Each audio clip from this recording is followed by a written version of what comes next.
I'll be talking about peaceful parenting. We have Nick Ludwig, who will be talking about the Narada Institute, which is a homeschool STEM program that he is putting together. Michelle will be talking about her experience creating a homeschool. And last, Brandon Hansen, who is an entrepreneur, will be talking about how he has used voluntarism in his entrepreneurial exploits. And so we go from parenting to education all the way to a lifelong process. So with that, we'll start with some brief opening statements, and then we'll turn it over to the audience. This is meant to be a very interactive session, and so please ask questions to all of us or any of us. Oh, sure. But please ask questions. I guess I'll start, since I'm at the beginning stage of all of this, with peaceful parenting.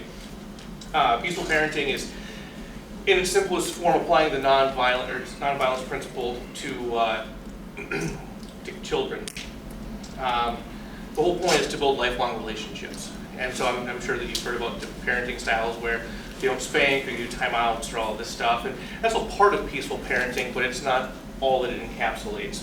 What a peaceful parent is trying to do is trying to build a very personal relationship with a child that's at an equal level.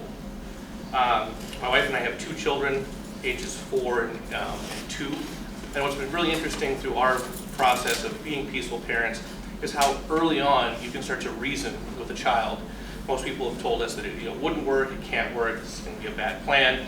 But at sometime between 15 and 18 months, we were able to actually see our children understand the concepts we were trying to teach them, questions we were trying to ask them, and respond in ways that were either, like simple, yes or no, but in ways that allowed them to become part of the decision-making process. And as we continue to do this, we're trying to build this environment where children can seek to understand what they're doing. Like I said, we treat them as equals and individuals. And then also part of it is that you ask them for permission. So just as you would treat someone else, an adult, you would treat your child that way. So if you see one of your friends doing something that you think is dangerous, or let's not even say dangerous, but doing something that you think they probably shouldn't be doing, are you going to go up and grab them and just throw them out of the way, or pick them up and move them? You probably aren't going to do that. You're going to ask them, like, hey, have you thought about this, or have you thought about that? And it sounds simplistic, but more or less what some of these concepts can be broken down to is, if you're going, how would you treat your best friend in this situation? Now, that doesn't mean that you don't create boundaries for your children. It doesn't mean that you don't create a situation where they can just do whatever they want. Something that my wife and I have found out, something that really has helped us, is a quote from Bonnie Bedford, and what is best for the child is not always what's best or most convenient for the parent, And what that means is that the burden of parenting isn't placed on the child, it's placed on the parent. And so you work very, very hard to create situations where you don't have to intervene in your child's life aggressively. So the classic example is, well, there's burners on the stove and the kid is running towards it and they're going to burn their hand or knock a pot over or anything. Obviously you have to stop that child from doing that, from hurting themselves seriously. However, the real work starts when you start to look at that situation and wonder, how did that child ever get to the point where they had access to the stove or to the burning pot, or that you weren't paying attention to them over that time? And so the big principles, and I'll close this down here quick, go on. Guiding, not controlling, connecting, not punishing, encouraging, not demanding, and responding and not reacting. Move on. Guiding, not controlling, connecting, not punishing, encouraging, not demanding, and responding, not reacting. Great.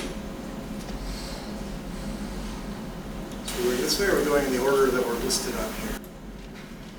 Who's next? Go ahead, Michelle. You're next. I'm next. Okay. I am Michelle Grief. I have been involved in homeschooling, since 1992. So I was one of the early pioneers in the movement.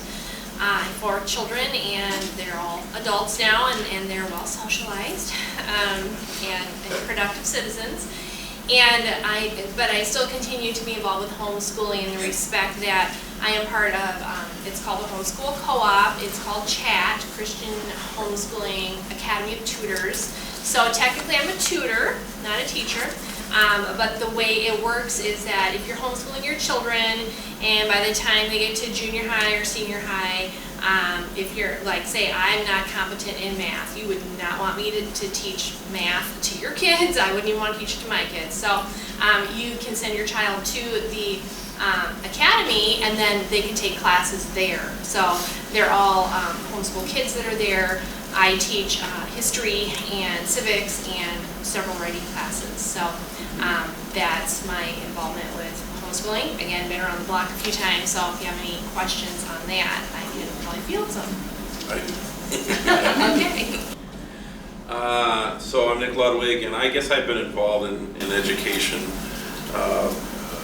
I guess by matter of choice for most of my life. It started a few decades ago when I was tutoring children in Latin and Greek, and lately, I suppose for maybe the last decade, it's been really adults, more in the economics area. I do these meetups. Some of you have heard about them. They're Austrian economics related, so we do a lot of what I call remedial economics teaching to libertarians and people that think that they're libertarians and try to get to understand how markets work and so forth. And from that experience, we've developed this little group of people that all of a sudden start having children, and some have already had some children. And so obviously the topic of getting your kids out of government schools is important, I think critical, in order to help your child's future. And so I started thinking about what can I do to help, what are some of the things that I can do to help, because I believe that homeschooling or even unschooling or whatever you want to call it, your kids can learn much easier outside of an institution. And so usually it's not so much the problem, particularly with the internet nowadays, it's providing resources for them. Most things they can learn, except for you brought up the good point that certain resources are a little bit tougher, particularly as you get into areas like the maths and sciences and engineering and physics and so forth, where you might need or want a laboratory or some workshop, some materials and things like that. So I decided, actually not that long ago, about 6-9 months ago, that I'm going to start building out some of those things, specifically, not for everybody, but specifically for those people that are homeschoolers, unschoolers, maybe libertarian, that are looking for a way to give some of their kids some resources in the areas what we call the STEM, science, technology, engineering, math. And so that's what we've been doing.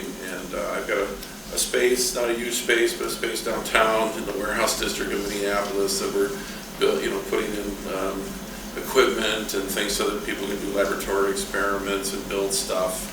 And we've already built some rockets so far. That was the first thing that kids did. They did great. And now we have to, next we're going to fire them off here in another few weeks. We're going to find an open date. And we'll be experimenting with drones and bioscience, all that kind of stuff. So I really thought that this is the area that parents need help in, because a lot of times they just don't have a laboratory. They don't want a laboratory on their premises, and so here you can do it. You can do it more centralized. So that's, in short, that's what the Rod Institute. I was going to call it Xavier's School for Gifted Youngsters, but that name was taken. So I decided to call it the Rod Institute for Higher Learning. My name is Brandon Hansen, and I see on the description here today that I am here representing as a successful entrepreneur. So I guess by that, I've been an entrepreneur for over 12 years, being April 16th today, and the filing date being April 18th. Not sure how successful I'm feeling this particular year, but I've had some good years too. And I guess I own a financial advisory practice, financial planning business, and I think the relation to me being on this panel is that my practice, I have 2 partners, but our design of our practice is really around education, and very much the same way, talking about very basic economic principles with adults that maybe haven't learned it, and really talking about what kind of helping them to understand what their financial situation is, because I think that there is a big industry out there that really tries to keep people from understanding what their actual financial situation is, and really helping people learn that. And it's amazing concepts that you would think are very are simple and remedial and something that you would learn. A lot of people really haven't gotten out of 18 or 12 or however many years in the school system. So that's me. Excellent. Well, let's open this panel up to questions from the audience. You can, again, ask all of us or direct your questions at any one of us, but please, let's hear what any questions you may have. Please, questions, please. How many individuals here have children at home? If you can come a 19-year-old about to graduate. I think you count until 32 now. Right. That's the norm. Are there any homeschoolers here? Formerly. Excellent.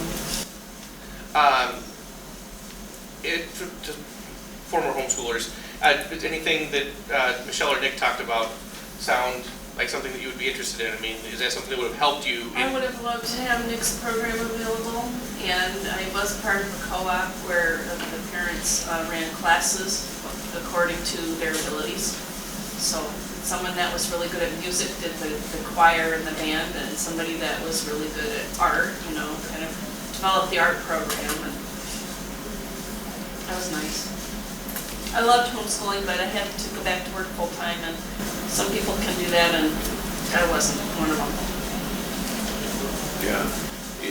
I'm sure you could speak to this, and because I think it's so important that you get your kids out of government schools that I'm willing to, I want to provide resources, whatever we can do to help you make that, that decision, because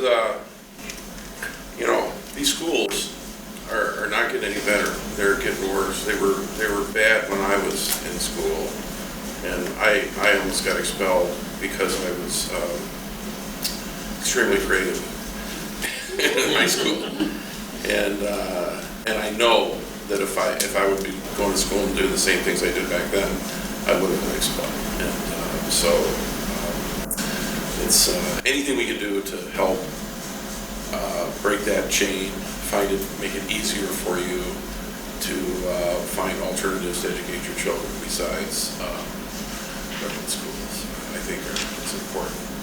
There are some private schools and private schools and things like that are better. I happen to be more into more of an unstructured environment. I think the children learn best when they learn what they want to learn. Oh, sorry, I'm mumbling. Yeah. I think children learn best when they learn what they want to learn, not what you think they ought to learn. They'll learn what they want to when they're ready to. But anyway, mostly it's, I think, resources. It's just giving help to you, the parents, so that you can say, yeah, we can make this happen. We can do it. And I will say over the past 2 decades, there's a wealth of resources out there. Yeah, so it's not as difficult as what you think. Right. One thing, if you don't want to support the system, I remember listening over at the school board. She was talking about her experiences with public school board and the per pupil money. And if you accept, they have a program in Minnesota to reimburse you up to a certain amount, $50, I think, for textbooks. And then they call you theirs, and they can get the money. So they're giving you like $50 and claiming the other $14,000 for themselves. So, I don't know what the amount is. That was grabbing that out of the air several years ago for me. But then they count you in their roles, and they count that student, and they collect money, and they're basically not doing anything for you. Well, So if you don't want to support that, just avoid the state program. We had a question. What kind of, Apologize. There's a question behind you first. I'm sorry. how do you guys go about teaching children what they want to learn and not end up teaching them what you think they want to learn? Well, I'm kind of locked into what I need to teach because I'm part of this co-op. I don't really have a choice of what I teach. However, I do have the choice of how to make those subjects interesting. And so one of the ways I do that is I try to use the full spectrum of learning styles. And for instance, in my civics class, I will bring speakers in. And in fact, there's one of my speakers over there manning the camera. I'll bring in a libertarian, I'll bring in a Republican. I can never find a Democrat. But it's a great experience for the students to hear different perspectives. Because I was kind of also thinking, you keep saying to take them out of the public schooling because it's more one direction. And I was just wondering like how you got out of that and bringing in speakers that have different perspectives is a good thing. Right, and I incorporate activities. It's not just me standing up there talking for an hour and a half. I break it up. Yes, I feel like sometimes people have the mindset when it comes to homeschooling that, and it could be in some cases, but that person wanting to teach just what they believe in. So. I know that there's, of course, curricula that you can, if you want to homeschool in a certain way, there's many different kinds of curricula. Some are sort of maybe even more explicitly somewhat religious-based or faith-based. Some are explicitly non-faith-based. Some are mix it up. So there's all sorts of choices and all sorts of resources from that point of view. But really, again, with the internet and the natural curiosity of the vast majority of children, they will start telling you. They'll start saying, look, I want to learn about this. And then you go, okay, let's go figure out how to learn about it, you know, and that's how it begins. Gentleman, good question. What kind of qualifications and experience do most of your members in your chat group and your institute have that allow them to be instructors, or is it kind of just, I want to do this and feel passionate about it?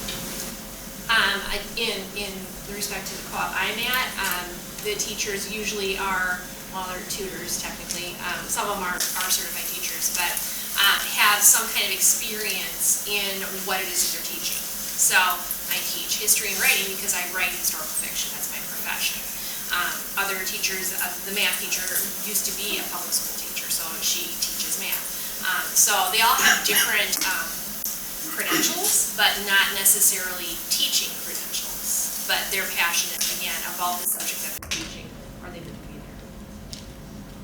Yeah, and I mean, we're just starting, of course, but the people that I've got, we kind of use the same, a lot of the same, I think, method, because I've been talking to people that I know that are either, you know, university graduates or certain areas have skills, and asking them to be tutors in certain areas. And so, yeah, obviously they're going to tutor in an area that they're strong in, that they know about.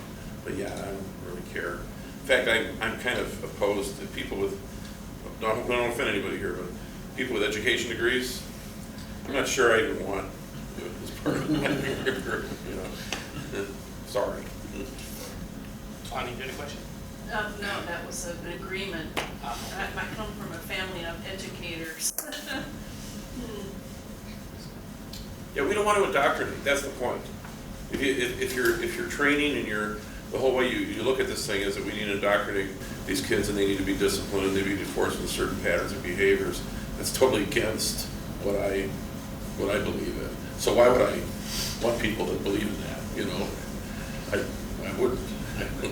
I think my parents actually were supportive of homeschooling, but my sisters had cow, and they were in education too, so whatever. Well, that's something that you're going to run into too, as you make these choices that are against the grain. So we've run into my wife and I pushback from family, pushback from friends on our choice to do peaceful parenting. But what's even been more surprising than pushback on peaceful parenting has been the reaction that we've got when we've discussed our choice to homeschool when the time comes.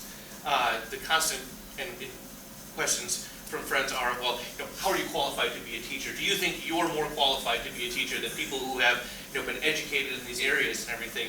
And it's very, very defensive on the part of these individuals who are asking us questions. It's as if your choice to do something outside the norm invalidates someone else's choice, which isn't the case at all. I mean, if people want to choose to do things a more traditional way, I'm absolutely fine with that. In fact, I mean, I would encourage you to choose however you would like to do it. But I'm certainly going to sit here today and I'm going to tell you that I believe that peaceful parenting and nonviolent parenting and applying the non-aggression principle to your relationship with your children is a fantastic way to build strong relationships with your kids. I think that homeschooling or unschooling is a fantastic way to allow your children to learn about what it means to be an autodidact and to teach them that learning truly is a lifelong endeavor, and that you don't just learn when you're in a classroom setting, or you don't just learn when you go to school. You learn all the time in any activity that you do. To add into that, I totally have no problem with going on the offensive and not defensive in this area. I just tell people, look, you're incredibly expensive. Your results get poorer and poorer every single year. The kids coming out of the government education system in this country are becoming the laughing stock of the world. They're so stupid. They're so unprepared. They go into college and they're still trying to figure out how to read and write when they graduate from college. Who are you kidding? You're not doing anything good for these children. I think the best thing to do is keep children as far away from those institutions as you possibly can. And so I have no problem with that answer. I'm saying, I don't know what it is you're doing, but whatever it is, it's not good. It's bad news. So, yes. We have 3 high schoolers, and if I had to label them, I would call them passive defiant. They know the rules, they break them anyway. And we have always been, the peaceful parent, try to work with them, encourage. But sometimes it doesn't work. What do you do with that? Sometimes lots of things don't work. I mean, we struggle with that as well. Again, in my opening statement, I said that being a peaceful parent is incredibly hard. It's very, very difficult. Again, because almost all the responsibility falls back onto the parent to be able to try and diagnose the problem, find out what it is. Without knowing your specific situation, I really don't know. Again, our children are still young. They're not in that same stage as yours are. I don't have any personal experience with teenagers. I know that myself, as a teenager, very defiant and would break rules simply because there were rules there to be broken. And again, not to continue to harp on this, but a lot of the problem that I had, looking back on all this now and the research that I've read and things that I've learned, is the fact that I was forced to go into a school that was not challenging, very boring, and I had no other option. And so the way that I rebelled was by breaking the rules that I could break, because I couldn't just not go to school. Just anecdotal. I mean, I've got a 17-year-old at home, and he was starting to really get, about at 15, starting to really get, just annoying. The best thing that happened, he pulled him out of school entirely. He's no longer in school, hasn't been for 2 years, and he is so much better. He studies the stuff he wants to study. I'm working with him on starting a couple of businesses. I treat him like an adult. I don't really give a crap if he doesn't study one day or 1 week or 1 month. But he is pleasant to be around. I tell you, I don't know. And again, you can say, well, it may not have anything to do with the school, but all I know is that he hated going to school. He started getting a mouth on him that was kind of like a mouth that I used to have when I was a 16-year-old. And this was the trick. This was just to get him out of that horrible, stinking environment. Made such a big difference. Because then we could just sit around and say, hey, what's going on? Learn some computer programming? What are you doing? what's the point? Maybe we can make some money at this, let's do something like that. You know, and then all of a sudden, he's like, yeah, now we're on the same page. So, I don't know, it just changed the whole, it changed the whole universe of what it meant to have a teenager in the house. So I don't know if it's gonna work for everybody, but that worked for me, that anecdote, right? I have a follow-up question for you then. How do you meet state requirements for a kid's education and not have the state breathing down your neck? Oh, it's when easy. you pull your kid out and have them free-form educating themselves? It's easy in Minnesota, I'm sure you know the Okay. whole thing about that. I mean, again, that's not a problem. It's Okay. zero problem in Minnesota. You just gotta let them know, yeah, we learned some stuff here. Want them to take a test? Fine, they'll take a test. You know, we got kids, I know homeschoolers that are like, they're taking all the tests, and they're like, these tests are too easy.